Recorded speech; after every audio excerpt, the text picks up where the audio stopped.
പത്തരമാറ്റിൻ്റെ പുതിയൊരു സ്റ്റോറിയിലേക്ക് എല്ലാവർക്കും സ്വാഗതം. അങ്ങനെ നയനയും ദേവ്യാനിയും അഭിനയിച്ചങ്ങ് തകർക്കുകയാണ്. എല്ലാവരും കാണുക ദേവ്യാനി നയനയോട് ശത്രുവിനോടെന്ന പോലെ പെരുമാറുകയും ആരും കാണാതെ മരുമകളെ സ്നേഹിക്കുകയും ചെയ്യുന്നുണ്ട്. അതുകൊണ്ട് തന്നെ ദേവ്യാനിയുടെ ഈ അഭിനയം ആരും തന്നെ മനസ്സിലാക്കുന്നില്ല. അങ്ങനെ പല സ്ഥലങ്ങളിൽ ദേവ്യാനി നയനയും ആരും അറിയാതെ പോകുന്നുണ്ട്. അങ്ങനെ ആദർശ് ചിന്തിക്കുന്നുണ്ട്, നയന എന്താണ് എന്ന് ഓഫീസിലേക്ക് വരാത്തത്? നയനയ്ക്ക് എന്ന് ഓരോ വഴിക്ക് പോകാനുണ്ടാവും. അവൾ എങ്ങോട്ടാണ് ഈ പോകുന്നത്? അങ്ങനെ ആദർശിന്റെ മനസ്സിൽ നയനയെ സംശയം തോന്നുകയാണ്. എന്തായാലും അവളൊന്ന് വിളിച്ചു നോക്കട്ടെ, അമ്മയൊന്ന് വിളിച്ചു നോക്കിയാലോ, അവൾ വീട്ടിലുണ്ടെന്ന് അറിയാമല്ലോ. അങ്ങനെ ദേവ്യാനിയെ വിളിക്കുന്ന സമയത്ത് ദേവ്യാനി ഫോൺ എടുക്കുന്നില്ല, അമ്മയും ഫോൺ എടുക്കുന്നില്ലല്ലോ. എന്തായാലും ഇവൾ എങ്ങോട്ടാണ് പോകുന്നതെന്ന് അറിയണം. ഞാൻ എന്തായാലും തെറ്റായ വഴിക്ക് പോകില്ല എന്നൊരു ആത്മവിശ്വാസം ആദർശിനുണ്ടായിരുന്നു. അങ്ങനെ പിറ്റേ ദിവസം ദേവ്യാനി നയനെ റൂമിൽ ചെന്ന് വിളിക്കുന്നുണ്ട്. അങ്ങനെ പതുക്കെ വിളിക്കുകയാണ്, നയനെ നാളെ മോള് ഓഫീസിൽ പോകണ്ട, നമുക്കൊരിടം വരെ പോകണം. എങ്ങോട്ടാണ് അമ്മേ? ഇപ്പോൾ തന്നെ ഓഫീസിൽ കുറേ ലീവായി. ആദർശേട്ടന് എന്തെങ്കിലും സംശയം തോന്നും. ആദർശ മോളെ സംശയിക്കൊന്നുമില്ല. നാളെ മോൾക്ക് വേണ്ടി പ്രധാനപ്പെട്ട ഒരു പൂജ കഴിപ്പിക്കാനുണ്ട്. അതുകൊണ്ട് ദൂരെയുള്ള ഒരു അമ്പലത്തിലേക്ക് പോകാനുണ്ട്. മോള് വരണം. പിന്നെ എന്താ അമ്മേ, അമ്മ വിളിച്ചാൽ ഞാൻ വരാതിരിക്കുമോ എന്ന് നയന പറയുകയാണ്. അങ്ങനെ പിറ്റേ ദിവസം ആദർശ ഓഫീസിലേക്ക് പോകാൻ നേരത്ത് നയന പറയുന്നുണ്ട്, ഇന്ന് ഞാൻ വരുന്നില്ല, എനിക്ക് തീരെ സുഖമില്ല. എന്ത്, ഓഫീസിലേക്ക് വരുന്നില്ല എന്നോ? അതെന്താ, എന്ത് പറ്റി എന്നൊക്കെ ആദർശ് ചോദിക്കുമ്പോൾ, എനിക്ക് നല്ല തലവേദനയുണ്ട്. നയനെ, നിന്നെ കണ്ട തലവേദന ഉള്ളതായി തോന്നുന്നില്ലല്ലോ. എനിക്ക് നല്ല തലവേദനയുണ്ട് എന്ന് നയന പറയുകയാണ്. നീ എന്താ ഇന്ന് ഓഫീസിലേക്ക് വരുന്നില്ലേ? എത്ര ദിവസമായി നീ ഓഫീസിലേക്ക് വന്നിട്ട്? എത്ര ലീവായി? എനിക്ക് എന്നും ഓരോ കാരണങ്ങൾ ഉണ്ടാവും ഓഫീസിലേക്ക് വരാതിരിക്കാൻ. എനിക്കിപ്പോൾ അവിടുത്തെ ജോലി മടുത്തോ, അതോ എൻ്റെ കൂടെ വരുന്നതിനാണോ? അതൊന്നുമല്ല ആദർശേട്ടാ. അപ്പോഴേക്കും ദേവ്യാനി അങ്ങോട്ട് വരുന്നുണ്ട്. എന്നിട്ട് ചോദിക്കുകയാണ്, രണ്ടുപേരും ഓഫീസിലേക്ക് പോകുന്നില്ലേ എന്ന് ഗൗരവത്തോടു കൂടി ചോദിക്കുകയാണ്. അല്ല അമ്മേ, അവൾക്ക് എന്തോ തലവേദനയുണ്ടെന്ന്. തലവേദനയാണെങ്കിൽ അവൾ പോകേണ്ട, നീ പോയിക്കോ എന്ന് ദേവ്യാനി ആദർശിനോട് പറയുന്നുണ്ട്. അങ്ങനെ ആദർശ് നയനയോട് റെസ്റ്റ് എടുക്കാൻ പറഞ്ഞിട്ട് പോവുകയാണ്. അങ്ങനെ പോകുന്ന വഴിക്ക് ആദർശ് ചിന്തിക്കുന്നുണ്ട്, ഞാനിക്കിത് എന്ത് പറ്റി? ഞാൻ മുൻപ് ഇങ്ങനെയായിരുന്നില്ല, എന്നും ഓഫീസിലേക്ക് വരുമായിരുന്നു. അവൾക്ക് ഇനി ഓഫീസ് മടുത്തോ? എന്തായിരിക്കും അവൾ വരാതിരിക്കാനുള്ള കാരണം എന്നൊക്കെ ചിന്തിക്കുകയാണ് ആദർശ്. അങ്ങനെ ആദർശിനെ ഓഫീസിൽ ഇരുന്നിട്ടും ഇതേ ഒരു ചിന്ത മാത്രമാണ്. ഞാൻ എന്തോ തന്നിൽ നിന്ന് മറയ്ക്കുന്നുണ്ടെന്ന കാര്യം ആദർശിന്റെ മനസ്സിലിങ്ങനെ തോന്നുകയാണ്. അങ്ങനെ ആദർശ് പോയപാടെ ദേവ്യാനി മുത്തശ്ശിയോടൊക്കെ യാത്ര പറഞ്ഞ് ആദ്യം തന്നെ പുറത്തേക്ക് പോകുന്നുണ്ട്. അങ്ങനെ ദേവ്യാനി മുത്തശ്ശിയോട് പറയുകയാണ്, അമ്മേ ഞാനൊരു അമ്പലം വരെ പോയിട്ട് വരാം, വൈകിട്ടേ വരികയുള്ളൂ എന്നൊക്കെ ജാനകിയും ജലജയും കേൾക്കെ പറയുകയാണ് ദേവ്യാനി. അങ്ങനെ ദേവ്യാനി പോയപാടെ ഒരു 10 മിനിറ്റ് കഴിഞ്ഞ് നയനയും മുത്തശ്ശിയോട് യാത്ര പറയാൻ വേണ്ടി വരുന്നുണ്ട്. അങ്ങനെ നയനെ കണ്ട പാടത്തിന് ജാനകി ചോദിക്കുന്നുണ്ട്, നയനെ നീ എങ്ങോട്ടാണ്? നീ ഓഫീസിലേക്ക് പോകുന്നില്ലേ? ആ സമയം നയനെ പറയുകയാണ്, എനിക്ക് എൻ്റെ അമ്മയെ ഒന്ന് കാണണമെന്ന് തോന്നി. ആ സമയം നയന പറയുകയാണ്, ഞാൻ എൻ്റെ വീട്ടിലേക്ക് പോവുകയാണ്. കുറച്ച് ദിവസമായി വീട്ടിലേക്ക് പോയിട്ട്.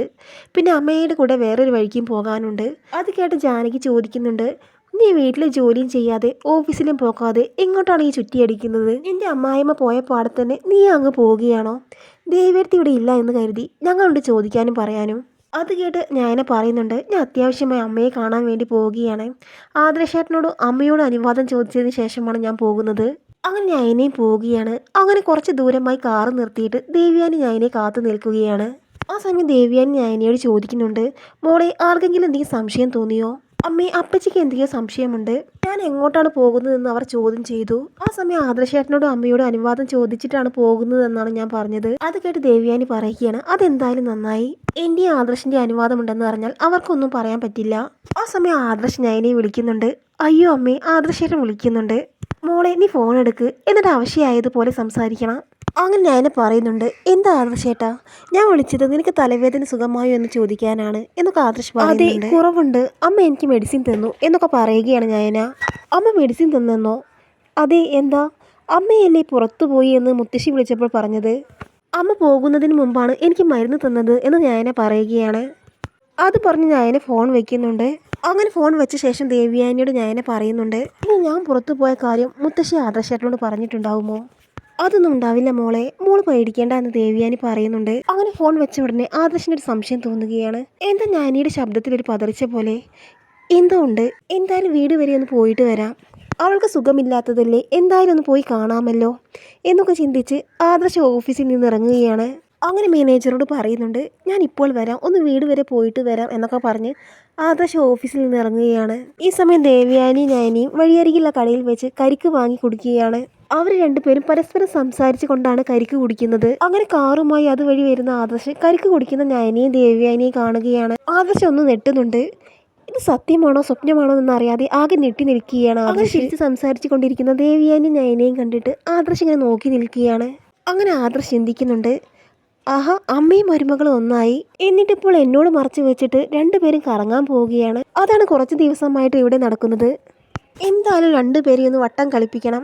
അങ്ങനെ ആദർശ് ദേവ്യാനി വിളിക്കുന്നുണ്ട്. അയ്യോ മോളെ, ആദർശ് എന്നെ വിളിക്കുന്നുണ്ടല്ലോ. അങ്ങനെ ആദർശ് ചോദിക്കുന്നുണ്ട്, അമ്മ എവിടെയാണ്?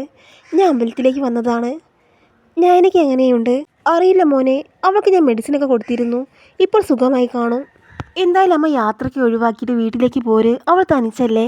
ആ സമയം ദേവ്യാനി ആദർശിനോട് പറയുന്നുണ്ട്, നിന്റെ ഭാര്യയ്ക്കാണ് വയ്യാതായത്, നിനക്ക് വേണമെങ്കിൽ ലീവ് എടുത്ത് അവളുടെ അടുത്ത് നിൽക്കാം, എനിക്കതിൻ്റെ ആവശ്യമില്ല എന്നൊക്കെ പറയുകയാണ്. ആ സമയം ആദർശ് ഇങ്ങനെ മനസ്സിൽ ചിന്തിക്കുന്നുണ്ട്, എന്തായാലും ഞാൻ കാണിച്ചു തരാം. അമ്മായിമ്മയും മരുമകളും ഒന്നായ കാര്യം ആരോടും പറയാതെ ഇങ്ങനെ കറങ്ങി നടക്കുകയാണല്ലേ. ഞാനെയാണ് കരൾ തന്നത് എന്ന കാര്യം അമ്മ എന്തായാലും അറിഞ്ഞിട്ടുണ്ടാവും. അതുകൊണ്ട് തന്നെയാണ് അമ്മയിൽ ഈ മാറ്റം ഉണ്ടാകാൻ കാരണം. അതുകൊണ്ടാണല്ലോ ഇപ്പോൾ അമ്മയിൽ ഒരു മാറ്റം. കുറച്ച് ദിവസമായി എന്തൊക്കെയോ മാറ്റമുള്ളതുപോലെ എനിക്ക് തോന്നിയിരുന്നു. വീട്ടിൽ അമ്മായിമ്മയും മരുമകളും തമ്മിൽ കണ്ണെടുത്താൽ കണ്ടുകൂടാ. അങ്ങനെ അഭിനയിച്ചുകൊണ്ട് ഇപ്പോൾ അവർ സ്നേഹിച്ച് കൊല്ലുകയാണല്ലോ.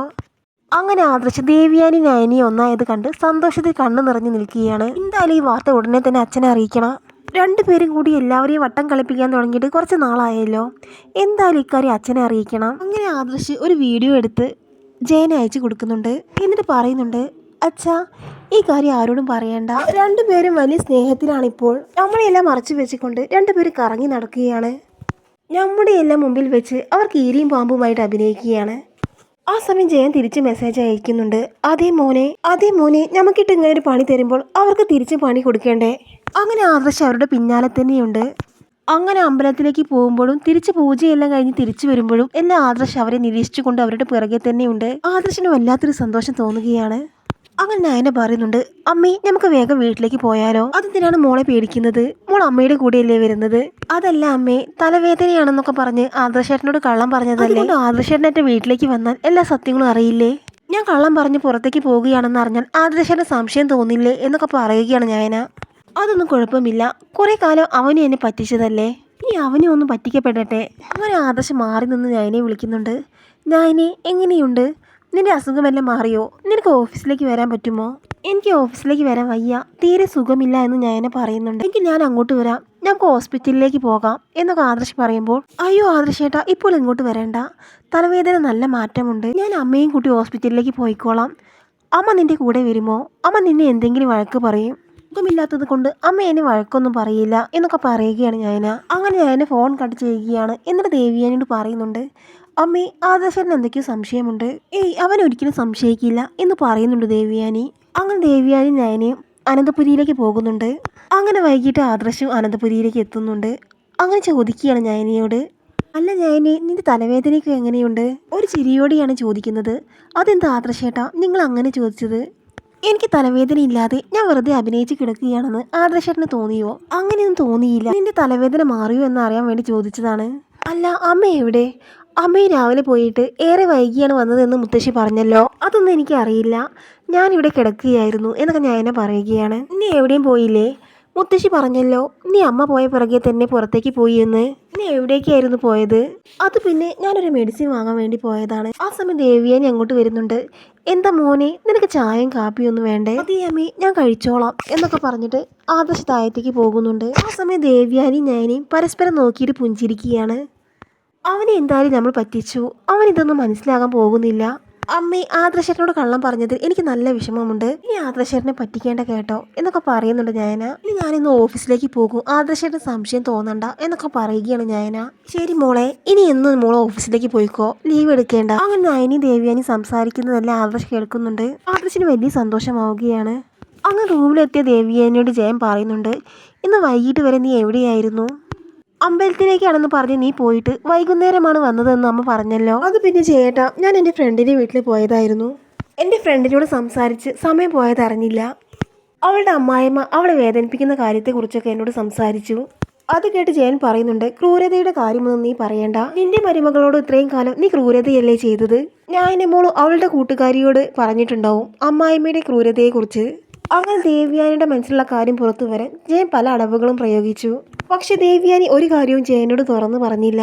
അങ്ങനെ ദേവ്യാനി പറയുന്നുണ്ട്, എനിക്ക് ആകെ സ്നേഹമുള്ളത് എനിക്ക് കരൾ തന്ന പെൺകുട്ടിയോടാണ്, അല്ലാതെ ആ നയനയോടൊന്നും ഒരു സ്നേഹവുമില്ല. ജയൻ പറയുന്നുണ്ട്, നയന മോളോട് നിനക്ക് അത്രയും ദേഷ്യമാണെങ്കിൽ ആ കരൾ തന്ന കുട്ടിയെ കൊണ്ട് ആദർശിനെ വിവാഹം കഴിപ്പിക്കാം. നയനെ മോളെ അവളുടെ വീട്ടിലേക്ക് പറഞ്ഞു വിടാം. അങ്ങനെ നയനെയും ദേവ്യാനെയും കളിപ്പിക്കാൻ വേണ്ടി ആദർശ ജയനും പല കളികളും കളിക്കുന്നുണ്ട്. അങ്ങനെയുള്ള അടിപൊളി എപ്പിസോഡുകളാണ് ഇനി പത്തരമാറ്റിൽ വരാൻ പോകുന്നത്.